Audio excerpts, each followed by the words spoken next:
Hoje, muitas cidades superpovoadas enfrentam sérios problemas de expansão. As pessoas não podem mais construir ou sair. Então, eles constroem mesmo assim. Alguns países estão investindo na vida subterrânea, mas apenas por curtos períodos onde as pessoas iriam, por exemplo, dormir depois de um dia inteiro de trabalho. Mas e se a civilização desmoronasse completamente na superfície por causa de, quem sabe, do aquecimento global? Ou de uma terrível catástrofe? Ninguém sabe. A humanidade poderia viver permanentemente no subsolo? Seríamos tecnologicamente avançados ou regrediríamos como espécie e nos tornaríamos criaturas semelhantes aos goblins? Ou talvez como o Sméagol? Eu sou o Diego e nós precisamos entender algumas coisas para responder essa pergunta. Então vamos cavar fundo e ver se nossa civilização pode se tornar totalmente subterrânea.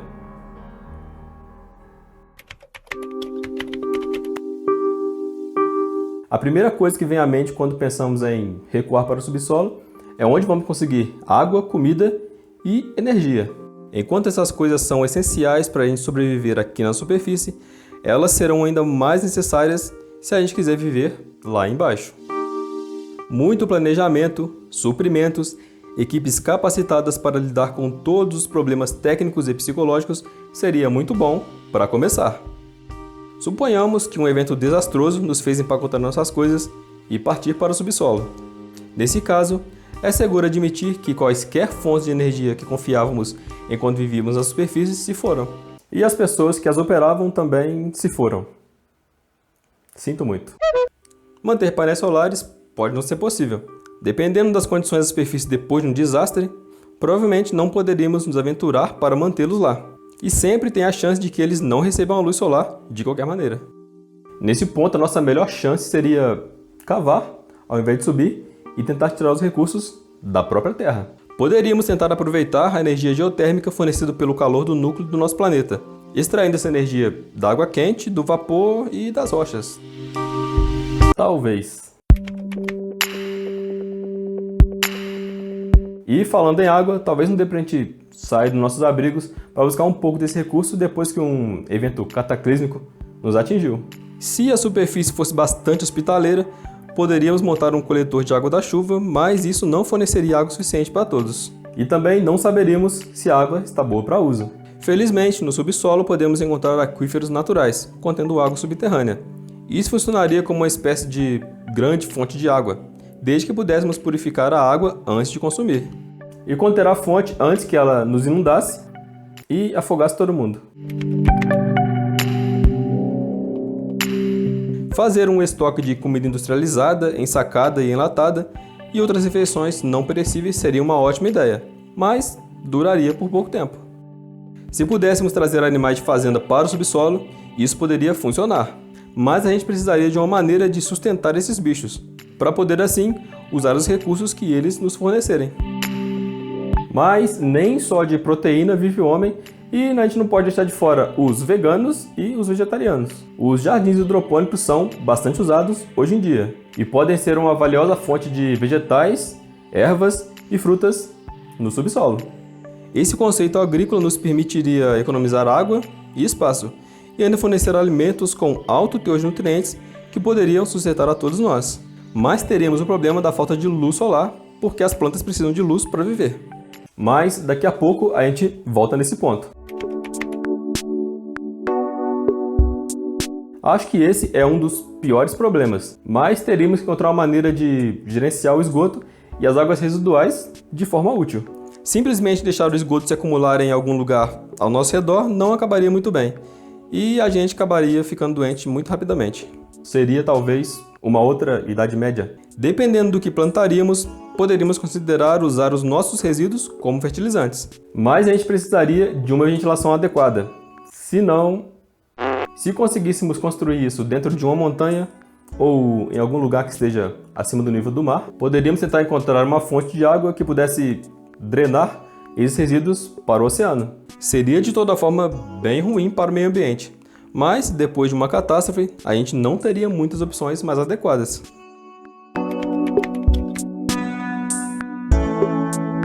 E se a gente conseguisse sobreviver no subsolo por longos períodos, teríamos que lidar com a tensão em nosso psicológico.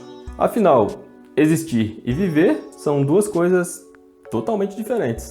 Vamos ver agora alguns dos problemas psicológicos e físicos que a humanidade poderia enfrentar no subsolo e como poderíamos tentar lidar com eles. Para muitas pessoas, a ideia de ficar confinado no subsolo pode ser uma ideia aterrorizante.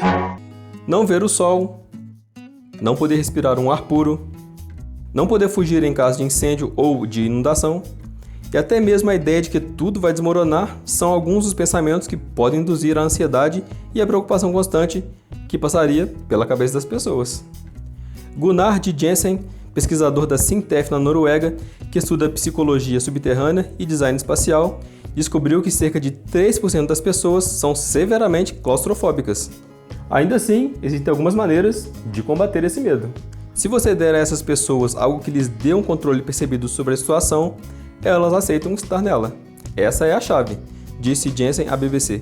Ela acrescentou que o ar limpo e o espaço são essenciais nessas situações, ou pelo menos uma percepção do espaço criada talvez por uma ilusão. Jensen trabalhou em 4 dos túneis mais longos do mundo, criando ilusões de espaço, adicionando oásis bem iluminados, com palmeiras e ilusões de céu ao longo do percurso. Ele disse que você pode ter a sensação de espaço para respirar, uma sensação de estar do lado de fora, mesmo estando a 1000 metros de profundidade, atravessando uma montanha. O sol é sem dúvida a nossa fonte mais importante de vitamina D, e sem ele, rapidamente nos tornaríamos mais deprimidos e irritáveis. Mas a nossa luz solar não precisa vir necessariamente do sol. Contanto que tenhamos uma fonte de energia estável, poderíamos usar lâmpadas de LED que ofereceriam comprimentos de onda UV seguros.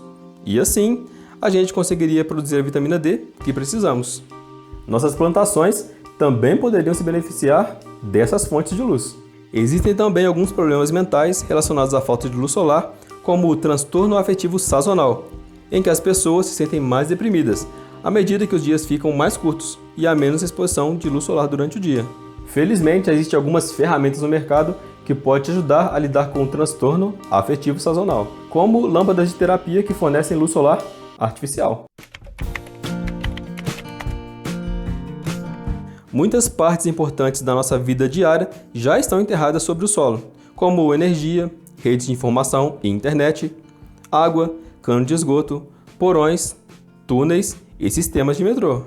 No entanto, em alguns lugares você já pode encontrar pessoas que realmente vivem no subsolo. Coober Pedy, uma pequena cidade ao norte de Adelaide, no sul da Austrália, é praticamente inóspita. As temperaturas podem chegar a 50 graus. Mas nem isso afastou os moradores. Cerca de um século atrás, os mineiros que viviam lá perceberam que o ar estava significativamente mais frio no subsolo. Então, eles decidiram esculpir as suas casas subterrâneas na rocha e permaneceram lá desde então. Singapura, que também tem uma população enorme, está considerando a construção de uma cidade científica subterrânea, chamada USC. Essa comunidade científica subterrânea, com 40 cavernas de laboratório e data centers, seria feita a cerca de 80 metros abaixo da superfície do Kent Ridge Park e poderia abrigar mais de 4.000 pesquisadores. Mas nem todas as condições de vida subterrânea existentes são tão excitantes e nem promissoras. Em Pequim, na China, a falta de moradias populares está forçando as pessoas a se esconderem e viverem uma mistura de abrigo antibombas e porões comuns, reaproveitados para funcionar como pequenos e ilegais dormitórios. Então, respondendo à pergunta do título, a humanidade pode viver no subsolo? Alguns humanos já vivem no subsolo, mesmo que não sejam permanentemente. As cidades em ascensão veem as moradias subterrâneas como a única maneira de escapar de seus problemas de superpopulação, enquanto em outros lugares as pessoas precisam estar no subsolo para fugir das condições ambientais prejudiciais.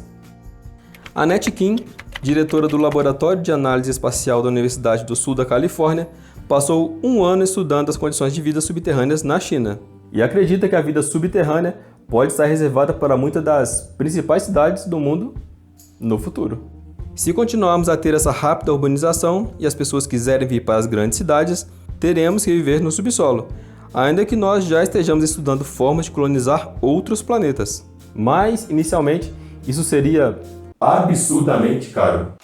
No caso de uma catástrofe planetária total, as coisas seriam muito diferentes, porque poderia ter a possibilidade de a gente nunca mais poder voltar para a superfície. Esse cenário exigiria que implementássemos novas fontes de energia, alimento, água e vida em geral. Dependendo do tempo que a gente tivesse para planejar isso, a sorte também entraria na jogada. Muita sorte, na verdade.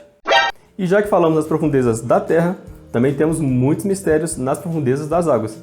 E para saber quais são esses mistérios, é só clicar bem aqui. E se você gostou desse vídeo, se inscreve aqui no canal para eu poder continuar trazendo esses conteúdos de valor para você. Te espero no próximo vídeo.